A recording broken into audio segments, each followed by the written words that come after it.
എന്തൊക്കെയൊക്കെയോ കഴിക്കണം എന്നുള്ളൊരു അതിയായ മോഹമായിരുന്നു. അപ്പോഴാണ് ഈ ഒരു ഐറ്റം എൻ്റെ മനസ്സിലോട്ട് ഓർമ്മ വന്നത്. 2 ദിവസം മുമ്പ് ഞാനിത് യൂട്യൂബിൽ കണ്ടൊരു വീഡിയോ ആയിരുന്നു.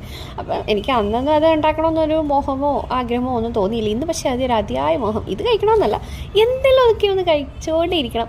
എപ്പോഴും എന്തെങ്കിലുമൊക്കെ കുറച്ചുകൊണ്ടിരിക്കുക എൻ്റെ ഒരു സ്വഭാവമാണ് കേട്ടോ. അങ്ങനെ ഞാൻ മറ്റൊന്നും ചിന്തിച്ചില്ല, നേരെ അടുക്കളയിലോട്ട് വിട്ടു. നമ്മുടെ പണിയായുധങ്ങളൊക്കെ എടുത്ത് പണി അങ്ങ് തുടങ്ങി. ഈ ഒരു മസാല ബാറ്റർ റെഡിയാക്കാൻ വേണ്ടി നമുക്ക് ആവശ്യമായിട്ടുള്ളത് 3 ടേബിൾ സ്പൂൺ മൈദ, 1 ടേബിൾ സ്പൂൺ കോൺഫ്ലവർ, പിന്നെ മഞ്ഞൾപ്പൊടി, മുളക് പൊടി, ഗരം മസാലപ്പൊടി, കുരുമുളക് പൊടി, പിന്നെ ഞാൻ അതിൽ ചാറ്റ് മസാല പൗഡർ കൂടെ ചേർത്തിട്ടുണ്ട് കേട്ടോ. അത് തീർത്തും ഓപ്ഷനിലാണ്. പിന്നെ ഗാർലിക് പൗഡറൊക്കെ ഉണ്ടെങ്കിൽ അതും ചേർക്കാം, അല്ലെങ്കിൽ ഗാർലിക് പേസ്റ്റ് ആണെങ്കിലും മതി. അതും നല്ലൊരു ടേസ്റ്റ് കിട്ടും, നല്ലൊരു ഫ്ലേവർ കിട്ടും കേട്ടോ.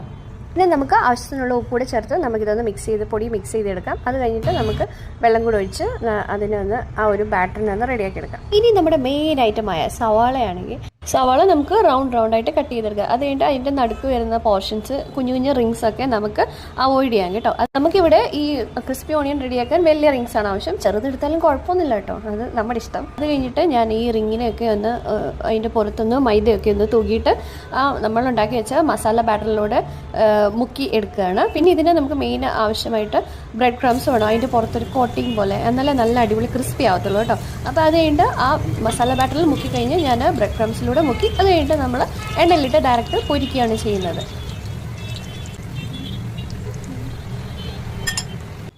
അപ്പോൾ ഇങ്ങനെയാണ് ഞാൻ നമ്മുടെ ക്രിസ്പി ഓണിയൻ റിങ്സ് റെഡിയാക്കി എടുത്തത്. കണ്ടില്ലേ, നല്ല അടിപൊളി ഗോൾഡൻ കളറിലൊക്കെ വന്നില്ലേ, നല്ല ക്രിസ്പിയാണ് കേട്ടോ, പറഞ്ഞറിയിക്കാൻ പറ്റില്ല. ഇത് ഇത്രയും ടേസ്റ്റിലാവുമെന്ന് ഞാൻ വിചാരിച്ചില്ല, അടിപൊളിയാണ്. പിന്നെ നിങ്ങൾ ഇതൊന്നും ട്രൈ ചെയ്ത് നോക്കണം കേട്ടോ, മിസ്സാക്കരുത്, ഇത് മസ്റ്റ് ട്രൈ ആണ്. വളരെ സിമ്പിളായിട്ട് കുറച്ച് നേരം കൊണ്ട് നമുക്ക് ചെയ്തെടുക്കാവുന്നേ ഉള്ളൂ കേട്ടോ. സമയം കളയാതെ ഞാനപ്പോൾ ഇതൊന്ന് കഴിച്ച് നോക്കട്ടെ കേട്ടോ. അപ്പോൾ കെച്ചപ്പാണ് ഇതിൻ്റെ കോമ്പിനേഷന്.